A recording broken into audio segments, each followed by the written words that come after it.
Hello guys, good morning. Papa-maintenance lang ako ngayon ng motor. Change oil, air filter, kung anong makita. Pero pinaka-objective change oil. Si Mrs. papasok din sa trabaho. Sinabay ko na ihahatid ko na muna. Tsaka ako pupunta kay Sir Kanan, Indian Expert Garage para magpa-change oil.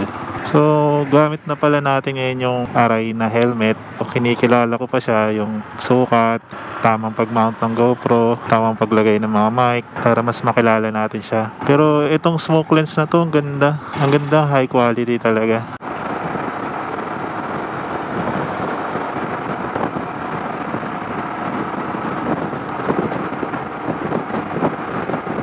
Guys, medyo traffic. Yung helmet setup nga pala natin, ginaya ko yung idol ko na si Ichibut. Yan, naka-aray. Kaso, saktong-sakto kakapalit ko, pinadala na siya nung aray ng Tour Cross 5. Pero okay lang, parang trip ko rin naman yung itsura nitong Tour Cross 3 eh. So Tour Cross 3 yung helmet niya, no? Tapos naka-dark, naka-smoke lens, tapos may goggles lang siya. Tapos ganito yung GoPro niya, yung adapter parang mas mataas kasi siyempre yung motor niya mataas. Gusto niya mas makita yung view kaysa yung dashboard ng motor. Dinagdagan niya ng stem, yung parang mount sa ilalim ng GoPro niya. Natin na natin si Mrs. And on the way na tayo kay Sir Kanan para sa maintenance natin. Mamaya babalik rin ako dito, susunduin ko siya. Ganun ko kamahal yung asawa ko eh. Joke lang. Tingnan natin yung angulo ng camera kung kamusta. So ito, straight body lang ako, tapos diretso lang. Tingnan natin kung ano yung sakop ng camera, kung maganda ba.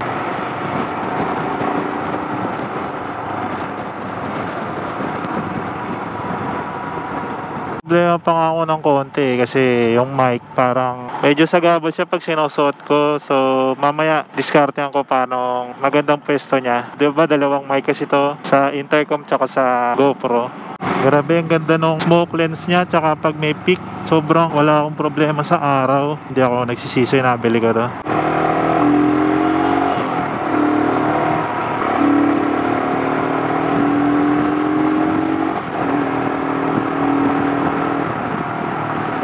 Naalala ko lang dati dito, binabaybay ko to. Ang motor ko lang nun Honda Beat na hulugan din. Tapos ayun, nangangarap lang ako nun, big bike or mga helmet and makapag-vlog. Pero tingnan nyo, nadaanan ko siya. Naalala ko lang, nakakatawa na kamit ko yung parang gusto ko, yung pangarap ko nun.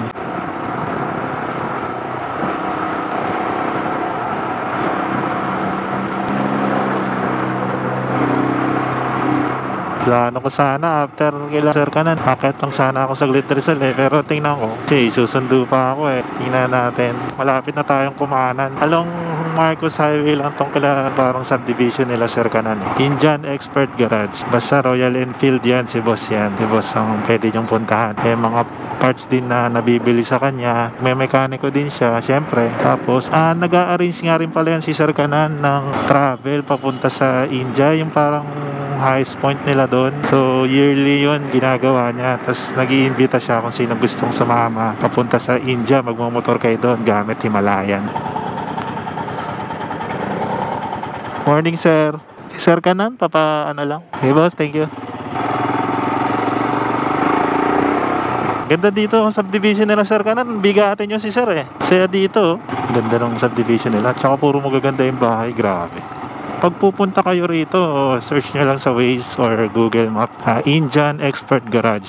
Dito na mismo sa kanilang tirahan tayo mapupunta. Ang ganda dito kay sir kasi dami niyang gamit, tapos may garage, maluwag, masaya mag-ayos ng motor. Masaya talaga yung ganun pag may tirahan ka, may garahe ka. Masaya magbuting-ting. Mare, akit ka ng Rizal, parang gusto mo muna magpa-maintenance, saan ka muna dito kala Sir IXG. Along the way lang, syempre mag-chat-chat ka muna sa kanya kasi hindi naman siya available all the time. Punta ka kung kailan siya libre din. So yun, dito na tayo sa bahay ni Sir. Guys, namali pala ako ng pinuntahan, 59 pala yun, 65 Doña Juliana Street pala yung bahay nga pala nila Sir. Ito pakita ko sa inyo. And dyan yung bahay pala nila Sir, 65 yan. Nalito ako, magkakamukha kasi. Nandito na ako kila Sir Kanan. Tingnan nyo, daming motor nito ni boss. Pinaparentahan niya to CB 500X. Parang naisipan ko rin mag Honda Dito, CB 500XT no? Parang bago pa. Dami atang ito, may Dalawang Himalayan si boss eh.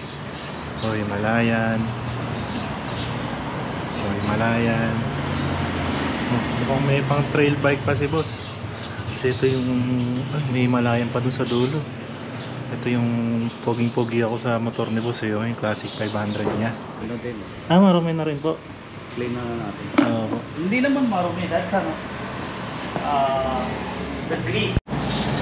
It will become too dirty and it doesn't conduct the electricity like it should be. The bike sometimes won't start or will have issues with stalling.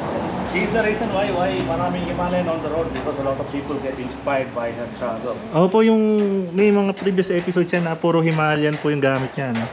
Himalayan po ata yung first ano niya, tama po ba? First off-road ADV niya. Oo.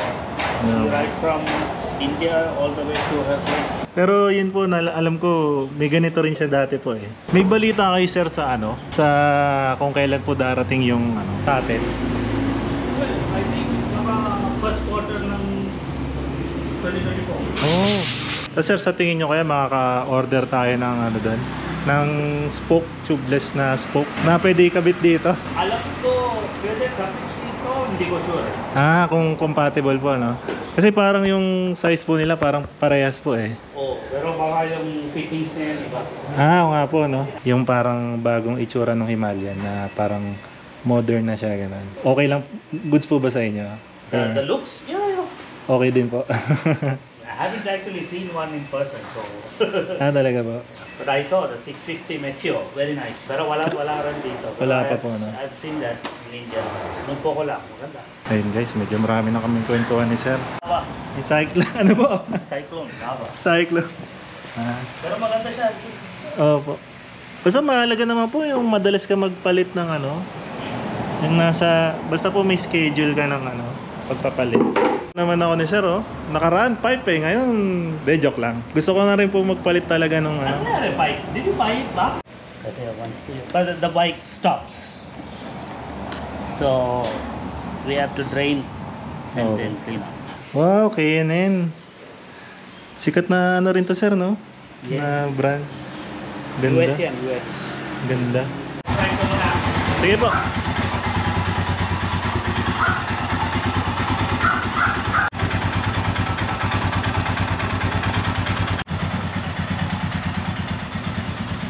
Napagod na sa akin sir ka na, dami kong tanong. Galing na nga pala ako kay Sir IXG, kay Sir Kanan. Kaya magpagawa lagi doon kalabas eh, chill na chill lang. Tapos yan, tamang kwentuhan lang. Dami namin pinagkwentuhan kung ano-ano. Na-excite din siya doon sa bagong Himalayan na darating. Tingin namin ang magiging presyo ng baka mga 370 siguro yun. Hindi kasi daw siya pwedeng maging sobrang mahal dahil bawa pumatak na siya ng 400 or more, marami ng other choices. Mahihirapan siya sa kompetensya. So, ganun. So, yun, Sir Kanan, maraming salamat ulit. Solid. Napaka-entertaining mo rin sa mga question ko. So, dalawa lang ako nagpapagawa kay Sir Kanan or sa Reborn Motorhouse yan. Solid ang swerte nating mga naka-Himalayan o RE dahil may mga trusted tayong mga napupuntahan. Wala tayong problema. Tsaka may mga parts. Walang problema. Bumili na nga rin pala ako ng air filter kasi may budget ako para sa chain. Para baka magpalit eh. Sabi ni sir talagang okay pa eh. Kahit sa Odo ko, maganda pa eh. Naisip ko, bumili na lang ako ng air filter kasi parang gusto ko din yon, dagdag power. Tapos syempre malinis. Tapos meron na siyang parang waterproof na siya. Hindi na siya basta-basta nasisira. Unlike yung normal na air filter. Kahit mag-river cross pa ako, ganyan. Ang ganda ng power! Grabe! Woo! Sarap! Solid! Mabanggit ko nga pala yung total na nagastos ko. Change oil, linis ng lahat, EMS, kasama na oil dun, kasama na mga filter and labor, 2,000 lang kay Sir Kanan, di ba? Mura lang. Yung filter naman, 4,250 yun yung. So naka 6,250 ako ngayon. Filter na yon, grabe, matagal na yon. Talagang bambuhay na ng bike yon kasama, hindi napapalitan yon. Worth it din yon. Actually kasi dapat daw nagpapalit ng filter mga every 15k. So overdue na rin siya. Palitan ko na siya ng ano, 'di ba? Yung KNN filter.